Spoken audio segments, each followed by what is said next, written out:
గోదావరిలో ఆఖరి మజిలీ, అదే ఫైనల్ డెస్టినేషన్ అంతర్వేది. అసలు యాక్చువల్లీ ఇదే మేము అనుకున్న డెస్టినేషన్, అంతర్వేది వెళ్ళి లక్ష్మీనరసింహస్వామిని దర్శించుకోవాలి అని.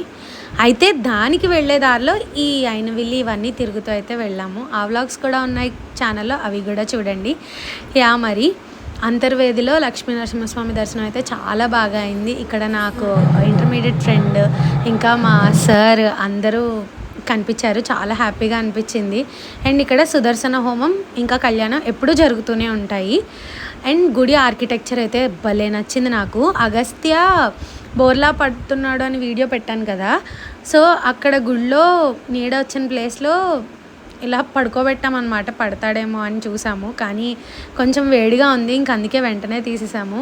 సరదాగా కాసేపు అగస్త్యతో ఆడుకుని అన్నప్రసాదం అయితే తినేసి వచ్చేసాము. అన్నప్రసాదం అయితే ఎంత బాగుందో అసలు.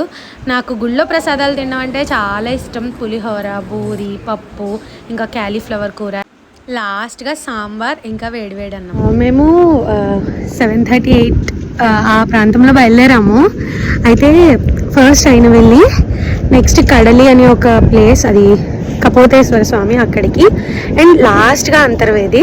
ఇవన్నీ అయితే చూసుకున్నాము. అంతర్వేదిలో అన్నప్రసాదం కూడా తిన్నాము. ఇప్పుడైతే we are at Antarvedi beach.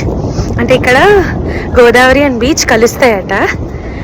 So ఇక్కడికి అయితే వచ్చాము. చాలా ఎండగా ఉంది, కాసేపు ఉండి వెళ్ళిపోతాం అన్నమాట.